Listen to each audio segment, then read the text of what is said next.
we're going to talk about profit and loss, guys. So I'm going to start out this whole deal. If you've ever gotten a chance to sit with David Snook, who's in our office, for those of you who aren't in our office, David Snook is the master man.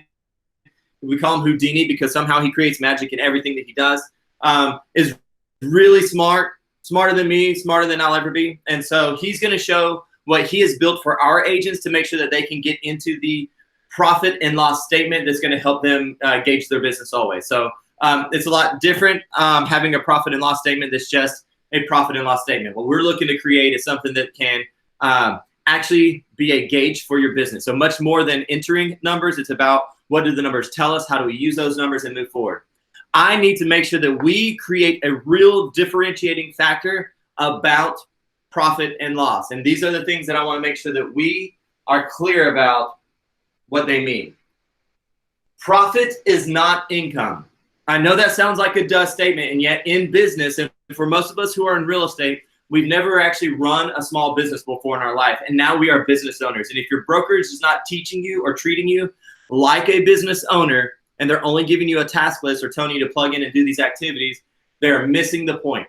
This is you becoming a small business owner. If you've already been in the business for a while, it might sting a little bit, but if you're not running a profit and loss statement, then you're truly not running a business. You're just running around doing an activity that will eventually eat your lunch. And right now it's lunch eating time. It's time to eat lunch, okay?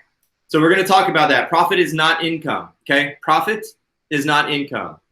And we've gotta treat it that way. And I'm telling you, I know that we're not, because most agents will get their paycheck from their commission, pay every single one of their household bills, see what spits out at the end, and then they go spend that again. So they're not actually looking at anything as profit. They're looking at every single thing as income. And this is the income that I get to spend. And when it gets dry, or when the market starts to turn on us a little bit, or lo and behold, a virus pops up out of nowhere, or it could be as simple as this. When I was in Georgia, because I'm from Georgia, so I was living in Georgia, an email went out from the superintendent of the school that had some racist remarks, and it wasn't a good thing. When the S hit the fan, for all of us who have kids in the room, I won't say the word. When it hit the fan, housing prices bottomed out overnight because the school system lost its accreditation because of this scandal. Overnight, homes went from $180,000 to $86,000. And I know this, I wasn't even a real estate agent or had any idea about real estate at that time. I had a good friend of mine who owned a house that was moving to San Antonio, and he couldn't sell his house. He couldn't get it done because overnight the market changed on him. So it doesn't have to be a dramatic virus. It doesn't have to be an economic shift.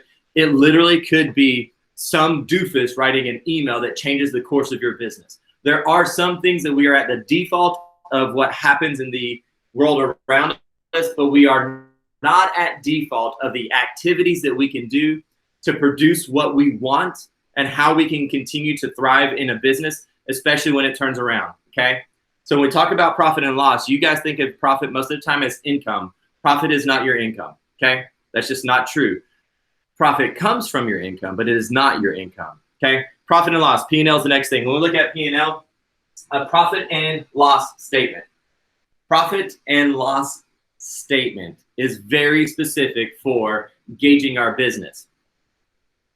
Budget is not a profit and loss statement. Our budget is usually a model built somewhere, somehow, by someone who's done this a lot longer than us, okay? There's two books that I'm going to reference today, Millionaire Real Estate Agent and Profit First, okay? Millionaire Real Estate Agent and Profit First. I wrote it in red and green because these books are like Christmas to real estate agents. Profit First is another guy who talks about being able to grab profit out of our business. MREA is about showing us the models for millionaire real estate agents. And so the good news is somebody's been there before us, and we get to stand on the shoulders of giants. And so we don't have to create the profit and loss models. We don't have to create the budget models. They've already been created for us for best practices, okay? And we need to know best practices. I'm not saying you can't jump into unique practices, but we need to understand best practices. And Profit First, he references this all the time in specific industries. There are budget models, profit and loss models, and conversion models that are best practices. Not everything is black and white across the page from industry to industry. Even though CPAs and the economic model professionals, if you will. Those guys understand accounting, right? They understand accounting. And what we're talking about is business ownership. So it's a little bit more than accounting. It's a piece of accounting, but it's not just accounting for what's happening. It's about understanding how all this stacks up so that I can gain profit. Profit is what's going to help you weather the storm. And it's what was already helping you weather the storm. Many of you already had a budget in place, and you've made precautionary moves throughout your life to be able to look at this and go, I can last, I can make it. Some of us can't, and we've got to start playing red light, green light with our budget and with our money that we're spending that's going in and out. We've got to start saying, this is good, this is bad, cut this. Go. But we don't know what we can cut and what we can't cut, what's producing business, what's not producing business, what is a return on the investment, what's not a return on the investment. We don't know those things if we're not keeping track of it. And one of the biggest things that this class is not is about talking about more. A lot of people are out there saying, do more, it's time to double down. I don't disagree that there's time to double down on some activities, but a more conversation is not going to fix this. You cannot do more. You can be smarter, you can be in model, and you can look at your conversion ratios, you can understand your budget, and you can use everything at your hands as a tool, okay? We don't have crystal balls, we have tools, and we've got to be able to use our tools at a super high level. And so that's what we're going to be talking about today. I'm going to give you a quick glimpse into a specific model for percentages, and then David's going to break down some of those percentages. David's on our call again. He's kind of the business guru. He's the brains behind our organization. And so I'm going to have him share with you a profit and loss tool that we created for our agents, and I think he's agreed to even share it out to the world. So in case, so that we can have this as this is Profit First, and then this is Millionaire Real Estate Agent, okay? My version is tabbed, and so I can easily go in and understand economic models, and I can look and see exactly what the Millionaire Real Estate Agent says about economic models. The brilliant thing about this is that David created the spreadsheet based off of this book, Understanding Best Practices in Our Business and in our industry. So here's the thing that I want to talk about, guys. So if you've ever sat in one of my classes, you've probably heard me speak on this at some point. And so if I have, this is a reminder for you. If you haven't, this is just a good general rule of thumb, okay? When we look at our money that's coming in from our business, it should be in this model: 30, 30, 40. 30% is the cost of doing business. Okay? 30% should be our expenses.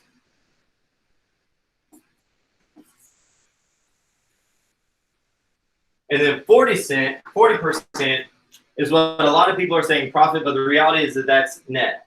All right, so that's your net income. Income. I'm going to put in parentheses profit, because this model is actually talking about a profitability model. Now, here's the thing. Why this 40% and why I'm referencing it as a net is because when we look at this, we're having a net conversation because our profit's going to come out of here.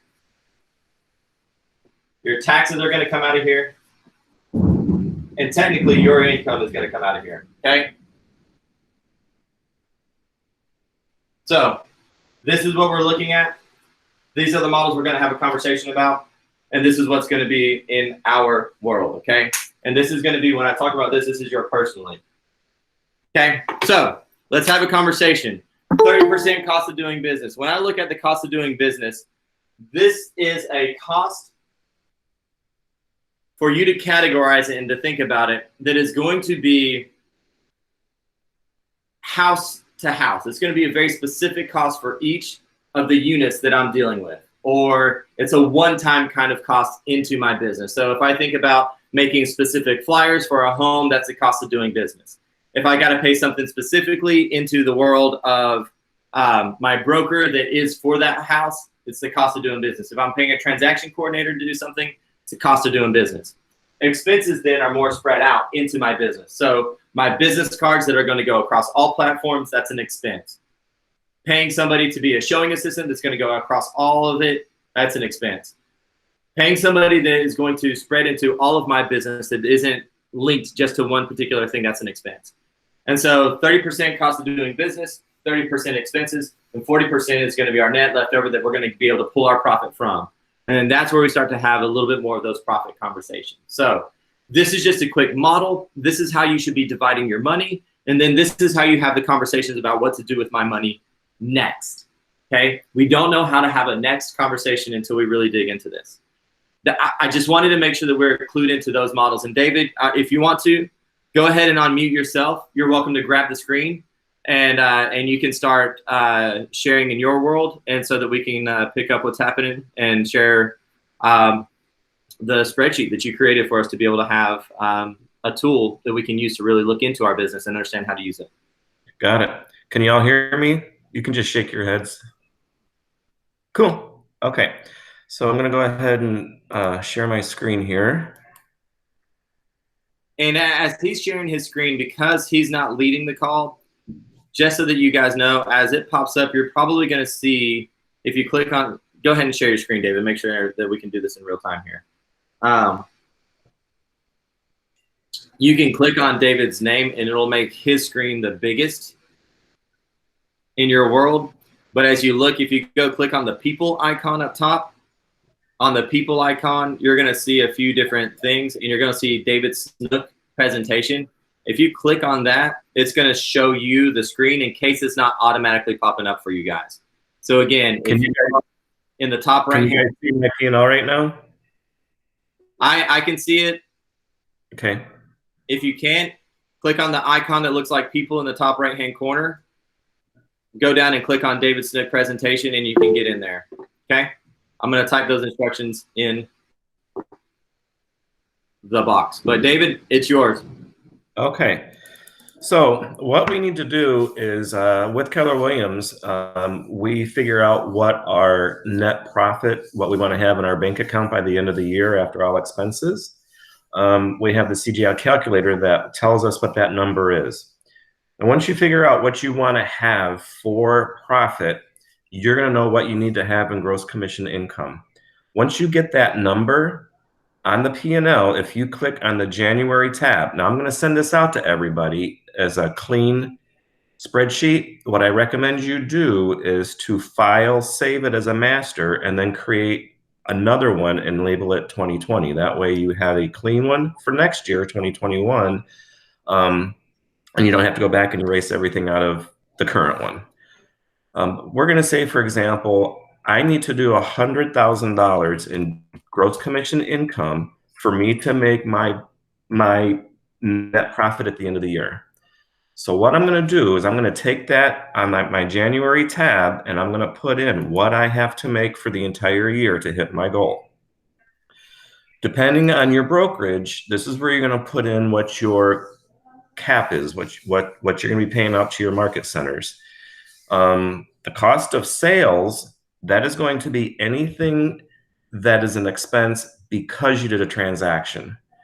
So if you do a transaction, you have to pay commission back to the market center. You have to pay your royalty back to the market center. So that's your cost of sale for your business. That down here is going to be based off what the monthly budget is. So once I put in my $100,000 for the year, the spreadsheet will go ahead and take that across each month and divide that out. There we go. So if I go and click on November, I'm going to see my November. I have my budget income, my cost of sales, and my net income. So that breaks it out across all months. What Randy said, according to the Millionaire Real Estate, these are the percentages of expenses based off your income that would keep you in model. Now, I put a red spot here for you to go ahead and build your own budget. So this is just a guideline based on the income. So, for example, if you're going to be doing $250,000 in gross commission income, this is your new budget based on those numbers. What you can do, for example, I know I don't have a staff, so I'm not going to need $3,000 in salary. So I'm going to go ahead and put in just a couple of expenses here. So I'm going to give myself $500 in my budget for lead generation. I'm in a coaching program, so I'm going to put in my $1,000 for coaching. Communications and technology. whatever you're spending in that. So that kind of gives you an idea. So I've got my 250 that I'm going to make for the year. This is what I need to make each month to hit that goal. I'm not capped, so this is my percentage of my cap. So whatever your brokerage is, if it's 21%, whatever number you put in there, that's going to affect your cost of sales right here. So I'm going to put 36% back in, and I have my true number. Just go all the way through your budget. Now you get to do this for each month separately. So as you start February, for example, if you know you're going to have to buy a new laptop, well, my tech and my communication budget might have to go up to compensate for that. Once I get my budget in place, I can see if I'm going to do my $20,000 in gross commission income, I'm going to pay out my cost of sales to the market center. That's my net income after I've paid my cap and royalty. I'm going to come down here. These are the expenses I plugged in. So if I hit my budgeted goal in gross commission income, this would be my profit if I stay within my budget.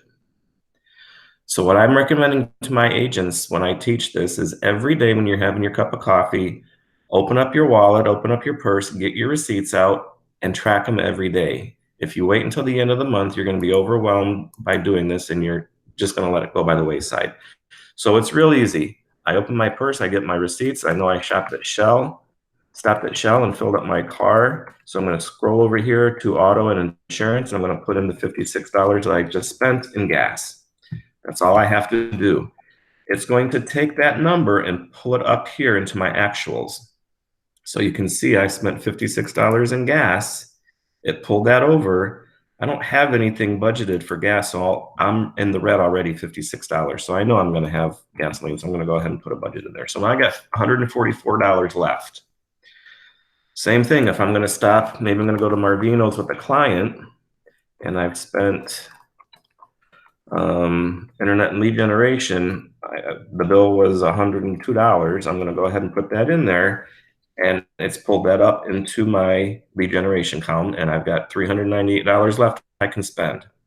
So it's really simple. Put in who you spent the money with, how much it was, and the proper category that it goes in. Now my income needs to come into play. So I have a closing. Real simple. Once again, I closed on Oak Street. My commission was $7,500. If I had a referral fee, maybe I would plug that in there, $450 because it was a referral.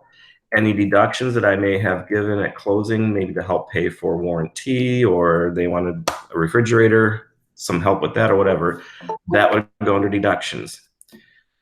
The $64.70 or $100, that's the amount of the commission I'm going to get. So if I'm paying $36 back to my market center, that means I'm going to get 64% of the commission.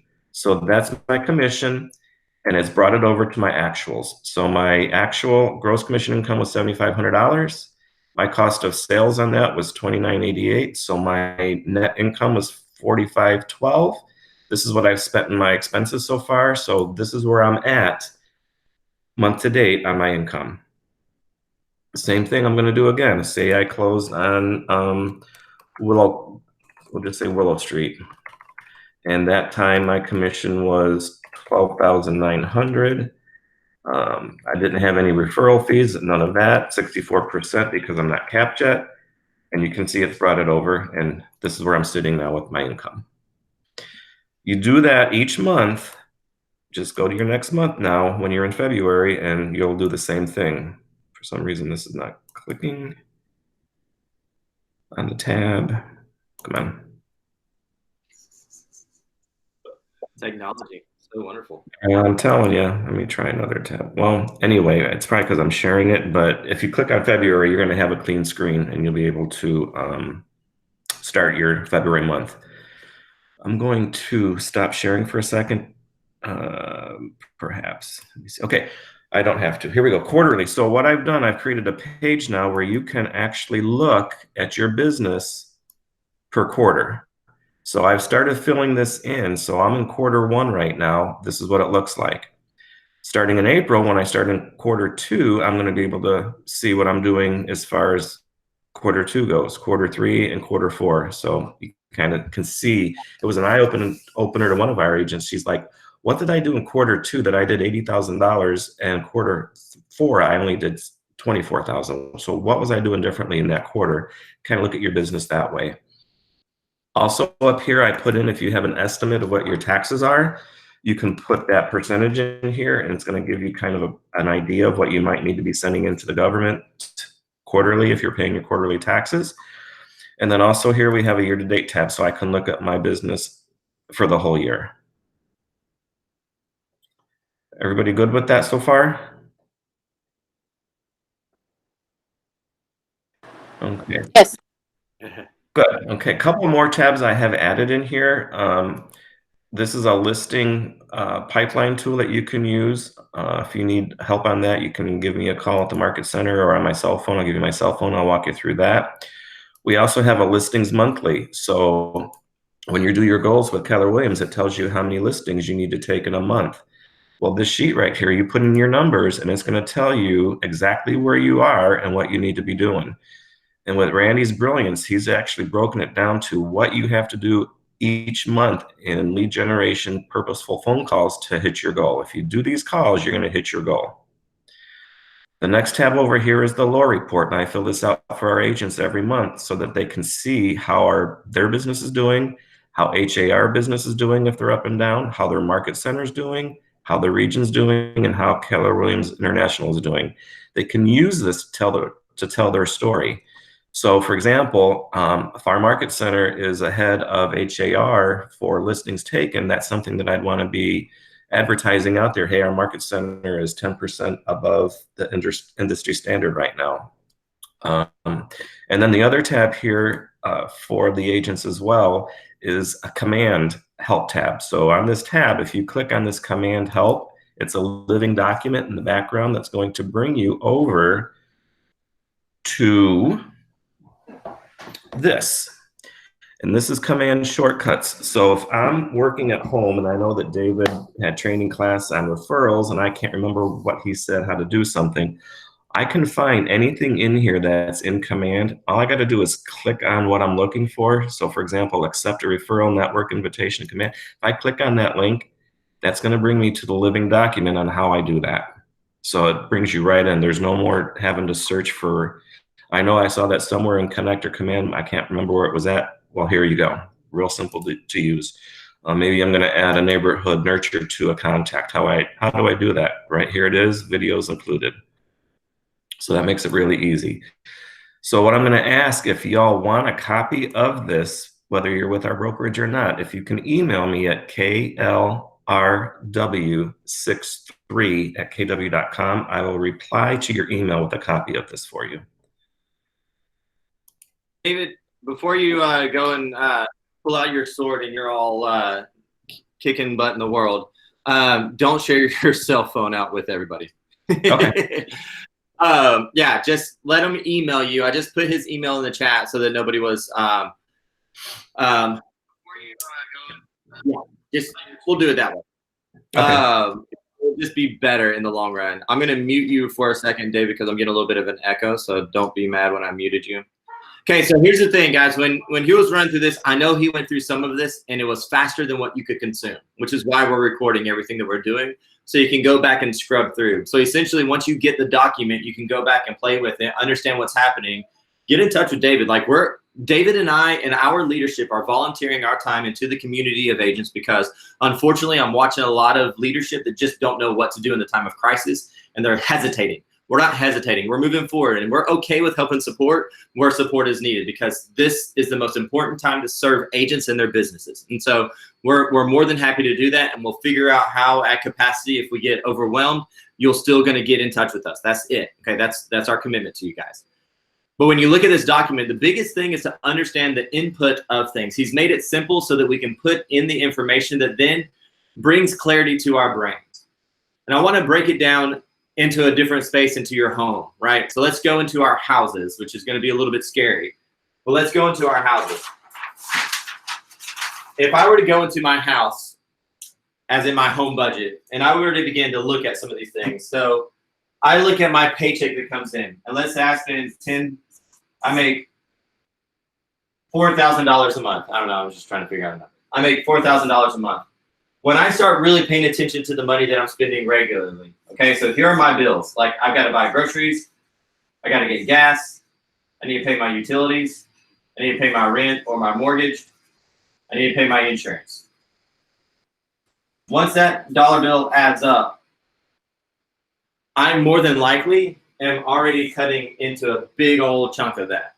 I looked at my budget this year and began to look at those things and said, I've got to play stop and go with my own personal budget. And I started cutting things out. I called my insurance, like, how can I fix this? I made sure that I had myself on a gas budget. I made sure I put myself on a grocery budget. I changed the way that I did things. I changed my activities because my inputs were nuts. This number for me, I don't mind sharing, for groceries, last year at this time, well, actually, no, 2 years ago when we started, Ellen and I started looking at our own budget, I was spending, and we have a household of 4. 2 of them are children and toddlers that don't eat a whole lot of anything. The other 2 are adults. I was still spending in the food budget $1,300 a month, which isn't very smart. It's just not. And some of you guys are looking at your budget going, I wish that was my budget. Well, what can you do to make this money smart or smarter? Okay. In my business, it's the same thing. When my commission check comes in, I have things that I have to pay. I have to do that.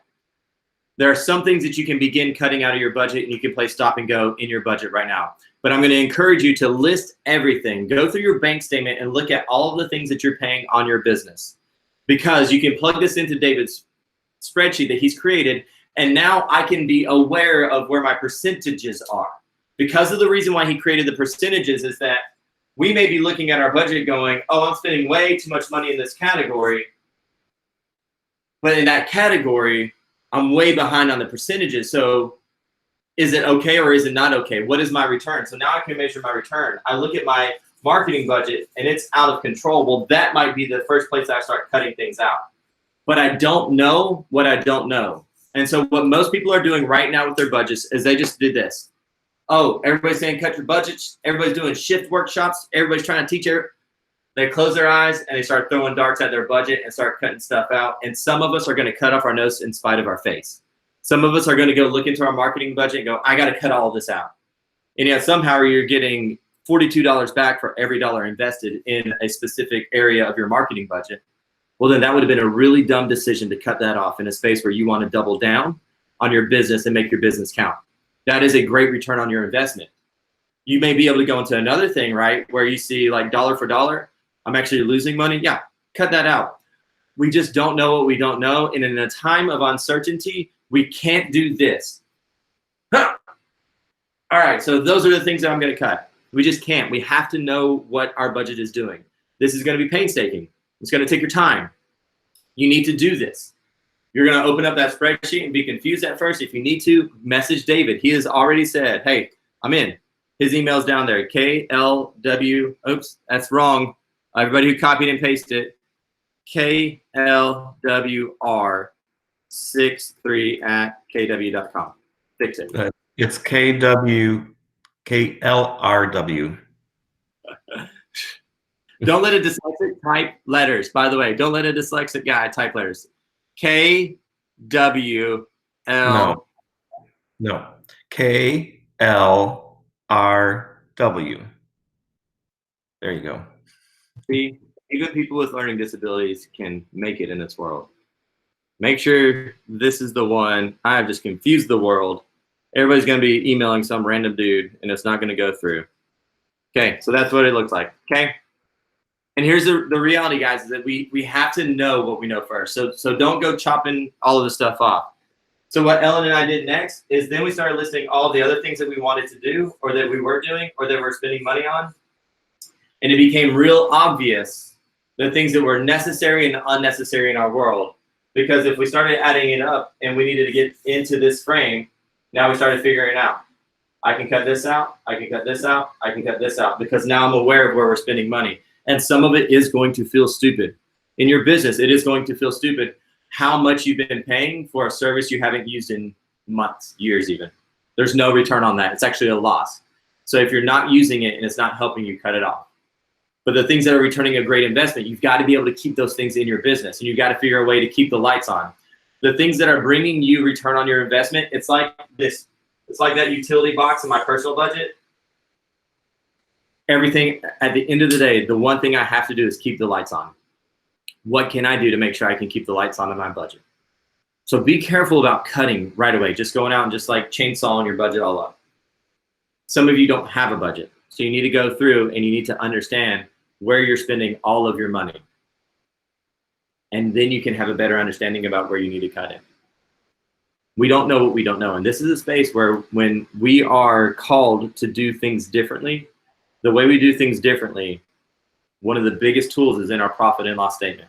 I'm sure you're on Facebook and you're watching a lot of people start tossing this thing out. Figure out your budget, figure out your money, dig into your profit and loss statement. The way we preserve profit is to understand where our profit is. Most of us don't even understand where our profit is. We just know we have enough left over at the end of the month to spend on the random stuff. Now's the time to be so specific about our numbers. What happens, or what would have happened if we were doing this already and the shift happens and we go, I'm good. I'm going to keep going forward. In all honesty, that's one of the things that our office has done. We play this game a lot in our office. We pay attention to our numbers all the time. And so when we needed to make a shift, we did it fast. That's why we were able to do some of the things that we're doing as quickly as we are. You can be doing the same thing. When you take and do this right now and you fix it and you know it and you measure it, it changes everything. And then now you've created a habit that will carry your business forward, because here's what's really neat. I was in oil and gas in 2014, 2015. So when it bottomed out, I was selling the Cadillac of all products. And so, of course, I got cut from the oil and gas industry. That's why I got into the real estate. It'll be 5 years in April, 5 years next month that I've been in real estate.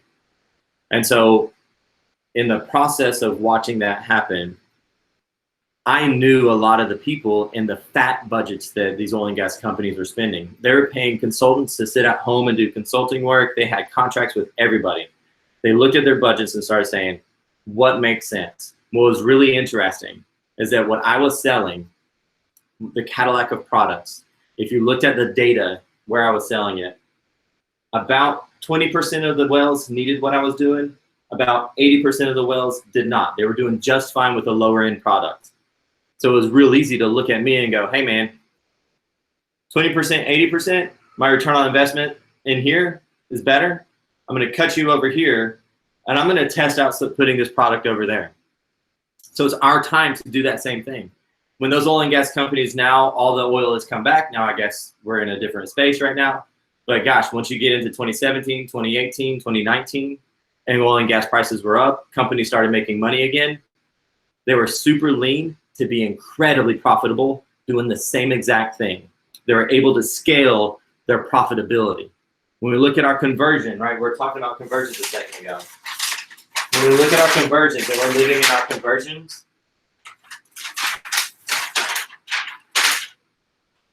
our rocket ship. Right, when we're looking at our conversions, that's when we're in a multiple factor of our business. That's when we can multiply our profitability. That's when we can multiply our efforts. That's the scalability of our office. That's the scalability of our business. That's what it means to be a business owner. I want to take, I've been doing this every single time I teach a class. You're welcome to unmute yourself and to ask questions. You got David right here, right now, who does this all day, every day. And I want y'all to feel okay with being open and having conversation, okay? And if I can make a suggestion, if you're going to use that P&L, make 2 copies. Make one for your business and make one for your home. I love that. Yeah, why not? Why not do this in our home? It becomes really interesting. It kind of gets a little bit really interesting to have this conversation as a family. So be prepared to have grace. And also, actually, that's a great thing to say in your business. Don't judge yourself for what you've done or what you didn't know, okay? Don't judge yourself for the money that you're spending, because right now we're just correcting it. We're not going into the past to judge ourselves. We're just looking at where we're at now and moving forward. There is no judgment in any of this. This is just our time to correct ourselves, to make sure that we can preserve the businesses that we desire so we can have our lives by design.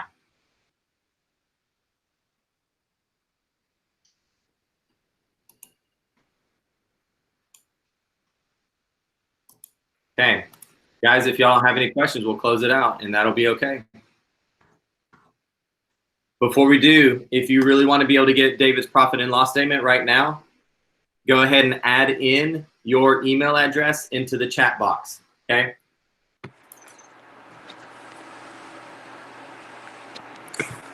Randy, I think this is a really eye-opening, like you were saying.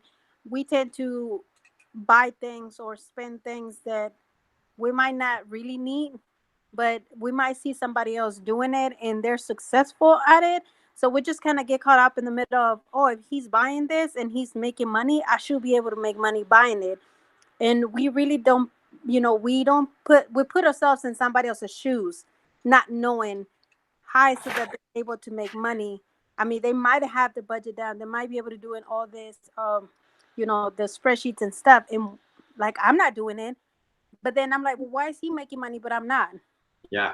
No, it's the comparison game can be dangerous in budgets. So no, you're right. The comparison game is really dangerous in budgets. And here's what you can't compare yourself to anybody because every single thing is different, which is why it's really important. Knowing and understanding your mission, vision, and values helps you have clarity on your budget. And I'll even speak a little bit further to that, Fabiola. When I start talking about creating unique practices from best practices, if I had my budget and I look at the models and the models say you need to be able to do this, this, and this, and I go, well, I'm never going to do that in my business. Now I can reallocate those funds into a different space. And so what I'm looking at and comparing myself to somebody else, they may be spending money because of a unique practice that they've decided is going to be a niche in their business. And we're trying to extrapolate that into our own.